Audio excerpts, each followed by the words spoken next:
So guys, what is going on? Welcome back to the channel and welcome back to a new video. And this one today is a big one. It's an absolute massive one. It's the build up to the Manchester derby on Super Sunday coming up this Sunday. And thank God the international break is over, because to suffer watching England, I don't know how people do it. I really question how people put themselves through 90 minutes of watching England. Yes, the Serbia game was okay, but the other one, my God.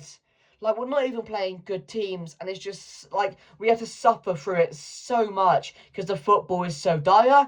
But I'm so glad the international break is finally over, because I've been looking forward to the Manchester derby for such a long time now. I can't wait for it. It's the first time in a very long time I'm going into a Manchester derby feeling quite confident going to the Etihad. I really am. There's no Turkey. There's no Marmoush. I think Rodri's out as well. City have lost 2 games in their first 3. They're doing worse than us. And we're the team that's being looked at as having that really shit start to the season, because we're Manchester United. No one cares about Man City, and we're doing better than them. So I'm actually gaining a lot of confidence from the start of our season compared to theirs going into the game this Sunday. And that's the first time in a long time I've actually looked forward to going to the Etihad, because normally we go down, we get thumped, no one enjoys it, we don't really look forward to it. Well, we do, because it's a Manchester derby. But then again, in our heads we're thinking, we know what's going to happen most of the time. Normally they're going into it full of confidence, you're beating a team 5-1, all their players are on top form. But this time, it's changed, and this time this game is really going to be very competitive, and I think we have a really good chance at winning. But also, there was some more really good news in the international break as well. But before we get into it, please make sure to smash a like on the video and make sure to share and subscribe, and let me know your thoughts down below going into the game on Sunday. Drop your score predictions for the Manchester derby. Who's going to score? What's the score going to be? Are you excited going into it? Let me know down below, because we got Man City, and then we have Chelsea coming up. So some really exciting games coming up. Again, Chelsea, I always look forward to it. You never know what you're going to get. Manchester derbies, really, you know what you're going to get, but this time it's a bit different. So, I'm looking forward to it. Of course, getting that win against Burnley would have given those players a much needed confidence boost going into the Manchester derby. So that was really important. We won that game, and we did it right at the end as well.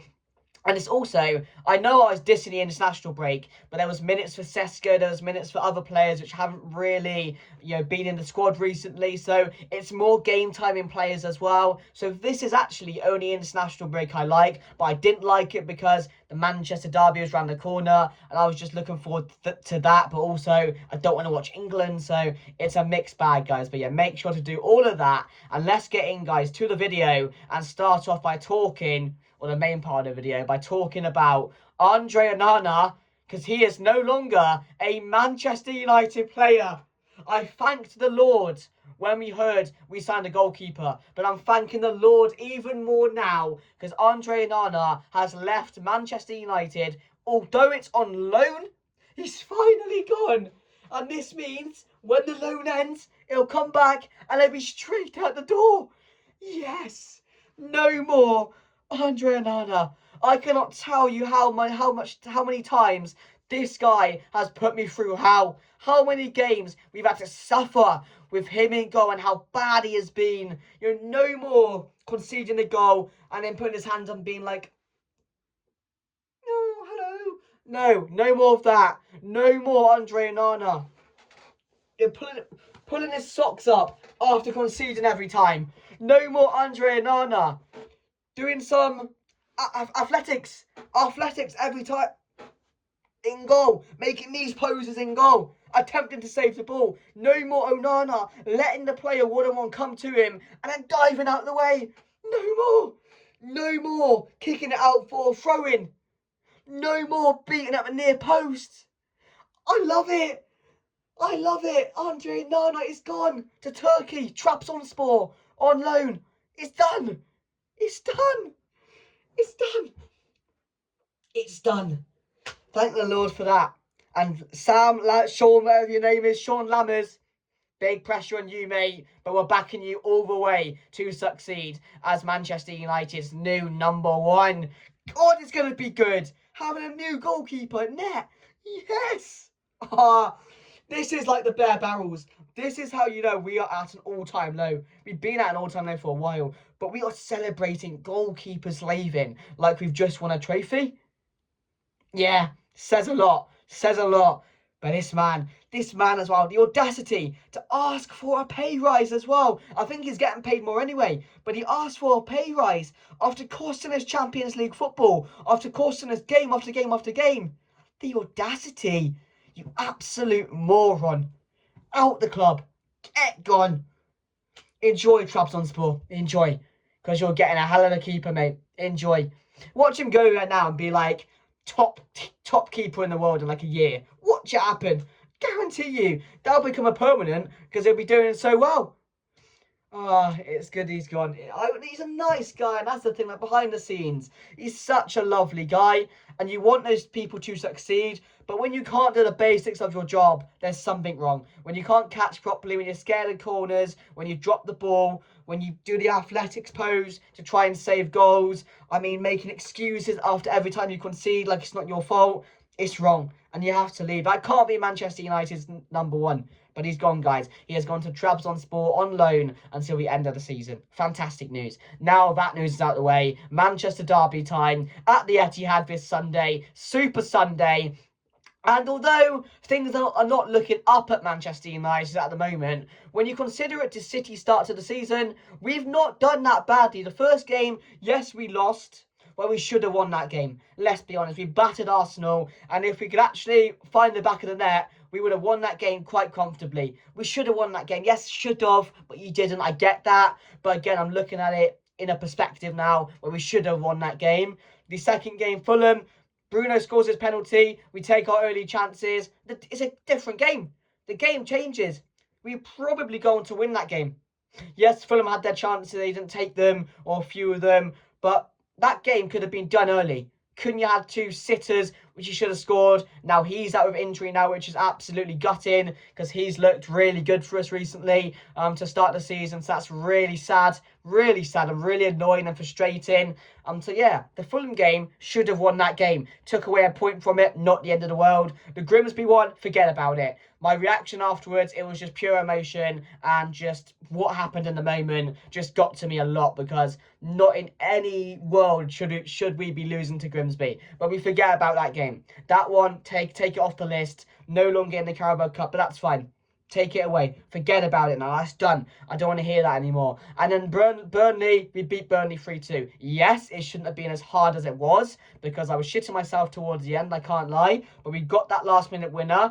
And a good team is finding a way to win when you get setbacks all the time. And we did that. So again, really positive signs there that we can fight back, although it was a late penalty. And would we have scored afterwards if we didn't have a penalty? Maybe, maybe not. We don't know, really. There's a few minutes added on, I think. But yeah, scored the penalty. Bruno Fernandes again stepping up for Manchester United, proving that the Fulham penalty was just a miss hit. It was a miss hit. It happens. And again, it doesn't happen very often, as we can tell by watching Bruno Fernandes every single game. He doesn't miss penalties. So that was whoa. He missed a penalty. One of those situations. Scored it to get the Burnley game. Compare it to Man City. Yes, they beat Wolves 4-0 in the first game, but they lost their second game. I forgot who to.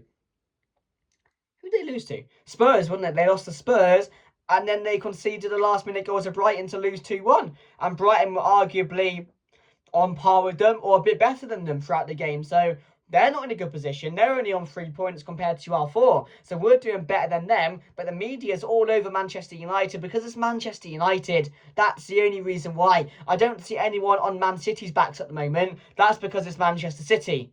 That's how it works around here. But we're doing better than them, and that's why I'm going into this game feeling a bit more confident, going to the Etihad and thinking we've got a real good chance of winning this game. Team-wise, Mazraoui apparently could be back. I don't think he'll start the game. If he does, it'll be at centre-back. I think Ruben Amorim will try and bed him in again. So you might see him come on late for the last 20 minutes just so he can get some minutes under his belt. We don't want to risk any more injuries with him. He's been such an important player for Manchester United. Lammers Does Lammers start this game? For me, he has to start this game.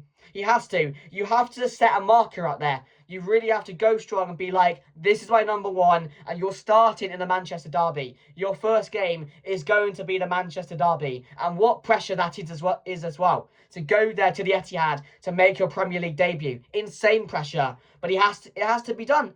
It has to be done. He has to go and make that statement now. There's no point buying this new number one if you're not going to start him straight away. There's no excuse. He's played games for Antwerp this season. He's had a full pre-season. There's absolutely no excuse now why he should not be in goal starting this Sunday, and I want to see that. But other than that, guys, Mount's injured, Dallow's injured. Matheus Cunha's out for a while, which is sad. But again, his recovery is going really well, which is really good news. Dallow is just a muscular injury. And I don't know what Mount's injury is. And other than that, I think we're all right. So my team going into the game, Lammers in goal. Shaw, Yoro and De Ligt. Mazraoui should be coming on late, I think. But if he does start, it will more likely be for Shaw. So either Shaw or Mazraoui to start with De Ligt and Yoro, then Amad Diallo and Patrick Dorgu. In the midfield, I'm going to go with Casemiro and Kobbie Mainoo. Kobbie Mainoo makes the start for me just because Bruno now plays a bit more forward due to Cunha's injury. So you should have Bruno in his best position again, which can only be good news for Manchester United. And we need him where he does play at his best, and that's definitely further forward. Alongside Mbeumo with Sesko starting up top, finally getting his start in a Manchester United shirt in the Premier League. So that's my team going into the game. Let me know your thoughts down below. Should Sesko start this one? We need to see him starting some games now. And again, do you go with Kobbie Mainoo or Garte alongside Casemiro? Because we need Casemiro in there just for his dogged ruthlessness in the midfield and his experience in these type of big games. I think will play a key factor in this one. And Casemiro has not been bad to start the season. Yes, I mentioned it. I don't want to see him starting every single game. I don't think going forward, like in the long run, we are going to have Casemiro playing there. But while he's there, while he's playing well, you can't take him out the team, in my opinion. So Casemiro is in there alongside Kobbie Mainoo for me. But maybe Agate makes the start, maybe for that energy around the pitch, or maybe he can come on late to provide that energy when maybe Manchester United do have maybe a lead or are chasing the game or something like that. So yeah, that's my team going into the game. City, like I said, are without Cherki. He's injured. Again, there's no Marmoush as well. And I don't think there's a Rodri either. I'm not too sure on that one. Someone might have to let me know down below. But other than that, they're still full force. Haaland, I think, scored 5 goals for Norway. So he's going to be in top tip. Is it tip-top? Top tip, wherever it is, condition going into this one. And again, he loves the game against Manchester United, doesn't he? So, I mean, he's going to be a real threat. Reinders as well, very, very, very good player. Didn't have the best of games against Brighton, but again, the first game against Wolves, he was really good. And in general, he's a very top-class player. So, I mean, he's going to be causing us a threat. But if we can start this one fast, start confidently, because City, they're not going to be in their confident self. They're not going to be full thriving going forward because they know that they're there to be got at. Manchester United know that. We've seen what Brighton have done to them. We've seen what Spurs have done to them. If you can take the game to them, which I hope we do on Sunday, we stand a real chance of winning. And I think we definitely can because the signs have been there. You know, Amorim has coached wins. It's just the players which haven't really gone and fulfilled his coaching in a way, if that makes sense. I haven't got him over the line. He's coached wins. Yeah, if you look at the stats, we're top of everything. Like chances created, we should have scored more goals than we have done. Stuff like that. And it's so frustrating because we're seeing it on the pitch. For instance, the Arsenal game, how much we battered them. If we can do that to Man City, we'll stand another real chance of getting a result. We really, really will. And hopefully we'll learn from Arsenal and we'll take our chances. But yeah, going into the game, I'm really confident. I'm going to say Manchester United nick this one 2-1. I don't know why. Should I have a confident feeling going into this one? Or should I not? Let me know down below. But I'm just thinking, we haven't got... City are not in their normal ways at the moment. Confidence is going to be rather low around the camp. And we've just got not a big win, but a 90th minute win. You saw how the players reacted after, so that's only going to be good for their confidence. So yeah, it's going to be a really good game. I'm excited, I'm intrigued how it's going to go. But Manchester United here have a real good chance to get a win over Manchester City. But yeah, guys, thank you very much for watching. If you did enjoy, smash a like, subscribe, and also make sure to share the video and comment your thoughts down below with your score predictions. Thank you for watching. Have a good one. Premier League is back. Manchester United is back. Can we win at the Etihad? I'm out.